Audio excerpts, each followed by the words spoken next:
हिसाब से पचास वर्ष पाई मुझे 21 मसीह 25-40 बनते आमर एमती ब्रांच मीटिंग करने रिजर्वेशन करवाते पुणी टे ब्रांच रो डाकी सब ब्रांच का ओपिनियन ले जाए जो कि केपीके रो बीएसपी आरंभ करी पाखापाखि 350 जन कैडर ये आसी सरकार कालक्षेपण नीति आमर जो दाबी अच्छी जोटा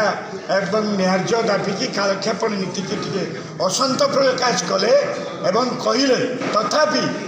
धैर्य सहित सरकार को मासे समय दिंतु सरकार या अति चतुरता सहित न एड़े या सीरीयस भाव में नहीं कि शीघ्र डिमांड पूरण करने को चेतावनी दि जाए आज ये कनक्लूजन सार ओपीडी आप बंद कर देते से जो सरकार ऊपर यार प्रभाव पड़ता है आप दाबी को सरकार ग्रहण करते जे एथर कौन सेमती किसी ना मसे समय पर आप गोटे आटाक करेंगे नहीं आम दायित्व देला general body the supreme authority of the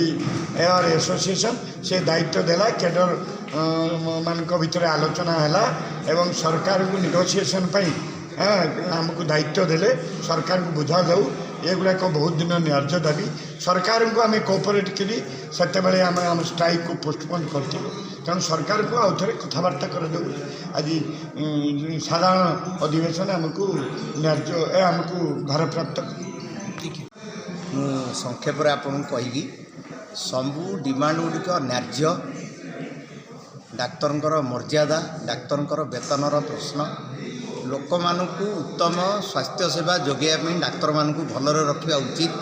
यहाँ सरकार गोटे नियम हवा उचित तेणु दाबी गुड़िक यथार्थ बोली आम बारंबार कही जाइछु दाबी गुड़िक पूरण हवा उचित दाबी गुड़िक पूरण हाँपी आम अतीत किसी धर्मघटे सामिल होइछु घंटे बा 2 घंटा ओपीडी यह सत्य सक्सेसफुल सरकार से निमंते आमको डाकिकी कही आम सबुगुड़िक करदे किंतु दुर्भाग्यर विषय 3 मास भितर जो कमिटी गठन कथा कहला सी थरिए बसला जनवरी 12 तारिख कैडर माने अशांत उत्क्षिप्त हवा स्वाभाविक डाक्तर मान को यह कौन अवहेला नुहे दाबी गुड़िक आम सब करूँ बोली प्रतिश्रुति किंतु कार्यक्षेत्र में किसी है कौन नोटिफिकेशन एपर्यंत हो पारला ना तेणु जनरल बॉडी आज डिसाइड कला जे एमिति अमर्यादा सहित बंचिबा अपेक्षा सरकार पाखरे रहिबा अपेक्षा किसी गोटे दृढ़ निष्पत्ति निया जाऊ जो आम आज संघबद्ध भाव में बसीचु एक्स्ट्रा ऑर्डिनरी जनरल बॉडी गोटे डिसीजन आम नौचु जो थे आम सरकार ये जो कार्यक्रम को घोर विरोध करी आम हुए तो किसी गोटे ड्रास्टिक स्टेप आड़ को जीवु जथा समस्ते सरकार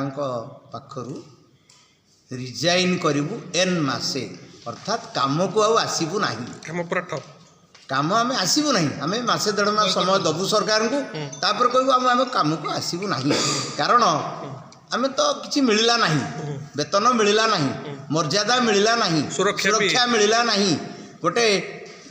स्पेशलिस्ट इनसेंटिवटे भी हो पानी जोटा साधारण जिनस अति न्याय्य रिस्ट्रक्चरिंग हो पारू ना ताला आम कम आमर आंतरिकता आसो कौटी आम कम कौन कर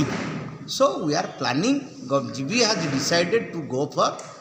रेजिग्नेशन एन मासे समस्ते रिजाइन करेंगे स्वास्थ्य सेवा ठप होबार संभावना रही 1 मास समय देवे सरकार से प्रकार आम डिसीजन आम नहीं